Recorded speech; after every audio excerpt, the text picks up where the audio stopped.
que tiene es que es un ritmo que está escrito en las partituras de 6 y 3x4 a la vez. Vos lo podés sentir de las dos maneras. Es un ritmo que hace así. Tenemos 1, 2, 3, 1, 2, 3, 1, 2, 3, 1, 2, 3. Esto se toca con un tambor que se llama bombo legüero, que tiene un cuero de vaca. 2, 3. Y la parte de arriba, 1, 2, 3, 1, 2, 3, 1, 2, 3. Esa sería la parte de 6x8. 1, 2, 3, 4, 5, 6. 1, 2, 3, 4, 5, 6. 3, 4, 5, 6.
Esa es un poco la onda de uno de nuestros ritmos tradicionales, que se llama chacarera.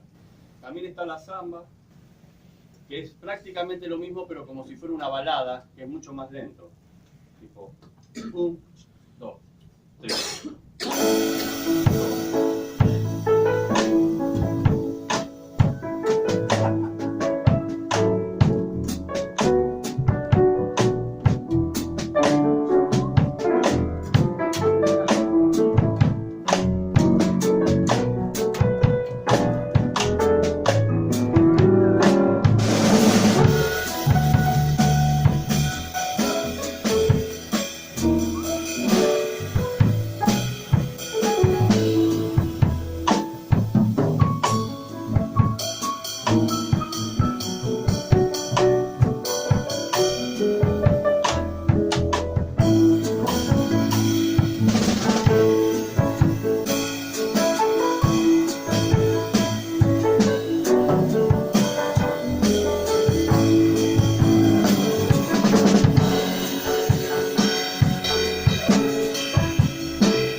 Así que bueno, ese sería la samba. Así que bueno, parte de nuestros ritmos argentinos, en gran parte del país provienen de 6x8 y 3/4. Y después en Buenos Aires por lo general se toca tango, ¿no? Entonces acá donde vamos a hablar con tango. Nicolás, algo de contar del tango. No, está bien. Nicolás es especialista en tango, es uno de los mejores intérpretes de la música de Astor Piazzolla en el país. Toca en el quinteto de la Fundación Astor Piazzolla. Y toda la música que hacemos nosotros de Piazzolla es arreglada por él, obviamente con ideas del grupo, sugerencias de base, pero él arregla toda la música. Así que bueno, contá un poco si tenés de lo que es la historia del tango, que es muy interesante. ¿Tenés un micrófono? No, no sé, creo que ahí está bien, ¿no? El tango tiene unos comienzos muy interesantes porque una música que se consolidó con la influencia de muchas otras músicas, como pasa con la mayoría de las músicas, y el tango no es una excepción.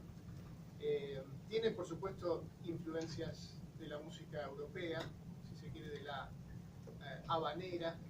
En realidad, bueno, la habanera no es solamente europea, pero sí, hay muchos ejemplos de eso. Y después también algunas influencias de los músicos que muy de manera autodidacta tocaban sus músicas nacionales. A fines del siglo XIX en Argentina hubo una enorme inmigración europea, sobre todo italiana, española y de otros lugares, y ellos trajeron su música, sus instrumentos. En principio acordeones y guitarras y violines. Como se cree que, si yo les pregunto, a ver, ¿cuál es el instrumento más característico del tango? El instrumento que... Bandoneón. Exacto, el bandoneón. Pero bueno, en los comienzos del tango el bandoneón no existía, o sea que eso fue después. Al principio se tocaba con otros instrumentos, más la flauta traversa, la guitarra, el violín, tal vez algún acordeón. Y lo que muchas veces no se tiene en cuenta, en realidad hubo también toda una operación para que esto no se conozca, es que el tango tiene grandes raíces afro también. Se piensa que el tango es una influencia europea, pero no, el tango tiene raíces afroamericanas, y eso es muy interesante. Por supuesto, habrán escuchado la palabra candombe, que a veces se relaciona más con el Uruguay, pero también Argentina, las dos orillas que tenemos nosotros, el Río de la Plata que nos separa y nos une, ¿no? Y todo eso también estaba en juego en ese momento, así que tenemos influencias europeas, influencias africanas o afroamericanas, y todo eso generó un caldo de cultivo, en el mejor de los sentidos, que hizo que esta música empiece a tener un sentido propio y una definición. Hay muchas teorías de cómo existió, de cómo apareció la palabra tango. Si es un vocablo, si tiene alguna significación particular, si es simplemente una expresión, tango, alguna palabra africana que quedó en el trayecto medio deformada y quedó. Pero lo cierto es que empezó a llamarse tango, pero el tango no era una música de academia, no era una música de teatro, era una música de los bajos fondos, como decimos, ¿no? Non santa. Y bueno, se empezó a gestar toda una movida alrededor de eso. Después, con el tiempo, un par de décadas después, porque era también un poco, como se dice, fashion. Las clases altas empezaron a traer a esta música a sus salones y se crearon orquestas un poco más a la moda, ¿no? Pero bueno, interesante esa transición de cómo todas estas influencias y de los bajos fondos se los llevó a las clases altas, y después de ahí salta directamente a Europa, que estaba muy relacionada con clases altas a esto. Entonces, en las primeras décadas del siglo XX el tango llega a París, llega a Nueva York, llega un poco coloreado, ¿no? Un poco maquillado, y ahí aparecen los primeros ejemplos de ese famoso tango europeo, ¿no? Que no es el tango que nosotros tocamos, es otro tipo de tango, más a lo Rodolfo Valentino, es como una mueca medio de cosa del guapo y del sombrerito, pero bueno, también existió, por ejemplo, traje la gorrita. Sí, era No debe faltar. medio marcial, ¿no? Demasiado. Para nosotros eso es como un tango más europeo. De hecho, los finlandeses dicen que ellos inventaron ese tango. Y hay una disputa. ¿Quién inventó el tango? ¿Quién lo creó? Los finlandeses dicen que ellos inventaron el tango. Una vez me pasó algo tremendo, que fui a tocar a Estonia y tenía que pasar era la primera vez que iba a Europa, no tenía idea cómo era nada. Entonces me mandan a Finlandia en el avión, llego a Finlandia y me encuentro con un tipo que me hace la visa para ir para Estonia. De Finlandia a Estonia tenés que ir en un barco por el mar Báltico, en un viaje que dura 3 horas, es muy cerca. Y bueno, entro al barco, yo así, todo el mar congelado, el barco iba porque estaba todo congelado, y de golpe veo todo el mundo bailando tango. Y la gente tocando tango. ¿Viste? Pero no tango de Argentina, tango de ellos, finlandés. Y veo un montón de parejas así bailando todo eso, y fue la primera impresión que yo tuve cuando llegué a Europa, ¿no? Como que, ¿qué es esto que no me contó nadie? ¿No? Y voy y le pregunto a los finlandeses, ¿qué es esto? No, el tango lo inventamos nosotros. Claro. Y ellos dicen que lo inventaron ellos. Sí, tremendo. Me subí, pero aparte no eran 3 personas bailando tango, eran 100 parejas bailando tango. O sea, es un tango un poquito más rígido, pero no importa, estaban bailando, era tango. Y bueno, nada, solo para contarles un poco que está la información está dispersa. Así que bueno, ya conformado y consolidado como tango, se empezaron a generar grandes orquestas, las primeras agrupaciones que se dedicaron a esta música Y ahí es donde aparece este instrumento misterioso que había sido un invento alemán. ¿Por qué se llama bandoneón? ¿Ustedes saben? Porque lo inventó Alfred Band. Saxofón, los saxofones. Saxofón. Y alrededor de 1840, para otro tipo de fines. En realidad era pensado para música religiosa, pero como había muchas iglesias que no tenían dinero para comprar o fabricar un órgano, ni un armonio, tenían este pequeño organito, este pequeño armonio, y que también se usaba en los comienzos colgado para las procesiones. Así que cómo llega el bandoneón de ser un instrumento para música religiosa, en un barco alemán, holandés, al Río de la Plata, y empieza a mezclarse con los bajos fondos. Es una travesía extraña, para que después vuelva a los salones y finalmente sea conocido como el instrumento del tango, que gracias a grandes músicos y por supuesto sobre todo a Astor Piazzolla volvió a conquistar el mundo en las salas de concierto, porque ahora hoy en día es un instrumento de concierto. Hay conciertos que ha escrito Astor Piazzolla para bandoneón y orquesta sinfónica, es una travesía interesante la del bandoneón. Así que eso es un poco lo que les puedo contar de estos comienzos del tango, y después les vamos a dar algunos ejemplos de lo que es tal vez el tango más tradicional, el tango más moderno, pero bueno, eso sería un poquito la historia. ¿Sí querés que cuente algo más?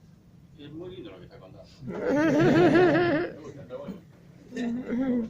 Bueno, lo que vamos a hacer ahora, vamos a tocar un tema de Astor Piazzolla que se llama Primavera Porteña, más que nada para que vean todo lo que pasó por la cabeza de mi abuelo. Mi abuelo era un músico de tango, pero que se crió en Nueva York cuando era chiquito. Se crió en Nueva York, ahí en un cumpleaños le regalan un bandoneón. Él lo que quería era un bate de béisbol, pero bueno, le regalan un bandoneón y empieza a tomar clases, porque en esa época te mandaban a tomar clases. Vos no era que decían, no, yo quiero tocar bandoneón.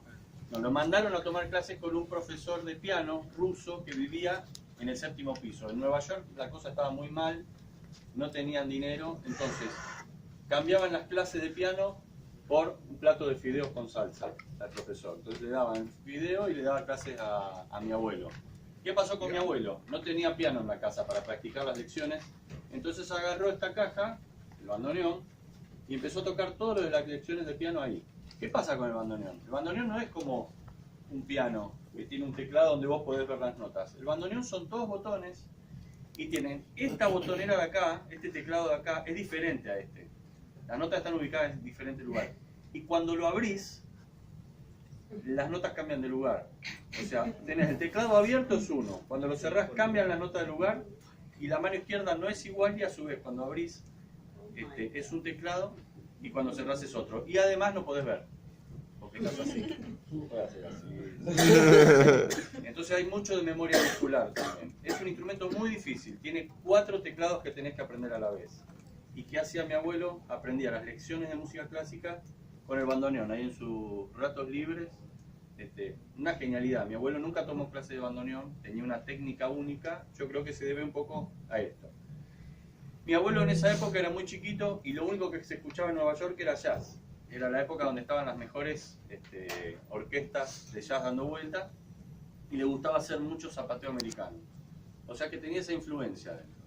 Después cuando viene a Argentina, empieza a tocar, bueno, tuvo la suerte, en Nueva York, que se cruzó con Carlos Gardel. A Carlos Gardel se encariñó mucho con mi abuelo porque hablaba español y de golpe se enteró que tocaba el bandoneón. Y como no había bandoneonistas, empezó a tocar con Carlos Gardel, mi abuelo. O sea, muy chiquitito. Hizo una película que se llama El día que me quieras, que la pueden ver, donde aparece mi abuelo disfrazado de vendedor de diarios, señalando, muy chiquitito.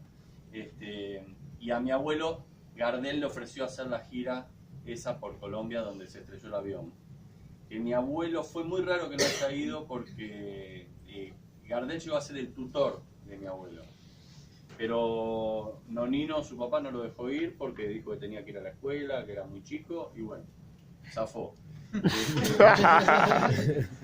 Después mi abuelo, bueno, viene a Argentina, empieza a tocar tango con un montón de orquestas hasta que a los 19 años entra a la orquesta más importante del país, que es la de Aníbal Troilo, la de Pichuco Troilo. Empieza a tocar ahí, pero mi abuelo siempre sentía como un poco de vergüenza del tango. ¿Por qué? Porque era una música de lugares oscuros, de la noche. A él no le gustaba, a él le gustaba la música clásica, él quería ser un músico clásico, le gustaba mucho el jazz. Entonces compite para una beca, gana la beca y se va a estudiar música a París con Nadia Boulanger, que era discípula de Ravel, una maestra increíble. Entonces Nadia le empieza a dar lecciones, una lección, 2 lecciones. Las lecciones de Nadia Boulanger eran terribles porque tenías que hacer por día 40 arreglos de un solo tema. Y si vos hacías trampa, ponías un poquito, una vez mi abuelo me dijo que puso un compás de acá, y viste, hizo un poquito de trampa, y la Nadia lo vio y dice, Piazzolla, venga para acá. 40 arreglos, ¿sabes lo que es eso? Todos los días, así, muy intenso. Entonces él estaba haciendo los arreglos, hacía la música y él no quería saber nada con el tango. Él lo tenía, el bandoneón en un ropero, lo tenía listo por si había que salir a trabajar, ¿no? Estaba preparado por si necesitaba el dinero. Entonces Nadia le dice, ¿sabe qué, Piazzolla? Usted me está ocultando algo. Este no es el verdadero Piazzolla. Muéstreme el verdadero Piazzolla. Muéstreme una cosa suya. No, decía, no, me da mucha vergüenza, no. Entonces empieza a tocar un tema. ¿Se acordamos cuál tema le tocó? Triunfal. Le tocó un tema que se llama Triunfal, que es hermoso. Y Nadia le agarró las manos y le dijo, este es el verdadero Piazzolla, no lo abandone nunca. Así que bueno, a partir de ahí se decidió hacer su propia música. Pero ¿qué pasa con su música? Su música tiene la influencia de su niñez, que es el jazz. La influencia de la música clásica, que era lo que él quería hacer. Entonces él mezcló todas estas influencias en un solo estilo. Y lo que generó fue una música universal. Porque en Argentina es tango, pero en el mundo es solo música. Me contaron que, por ejemplo, en los jardines de infantes de Rusia, los chicos para ir al recreo cantan libertango. Y no saben ni siquiera que es Piazzolla. Así que bueno, se transformó en un músico universal. Y yo creo que se debe un poco a todas estas influencias. La música de mi abuelo tiene mucha influencia de la música clásica. De hecho, ahora vamos a interpretar un tema que se llama Primavera Porteña, que arranca con una fuga. Después tiene una parte muy tanguera. Después tiene una parte más romántica. En un solo tema él podía explicar todos sus estados de ánimo. Así que bueno, vamos a hacer Primavera Porteña, espero que lo disfruten.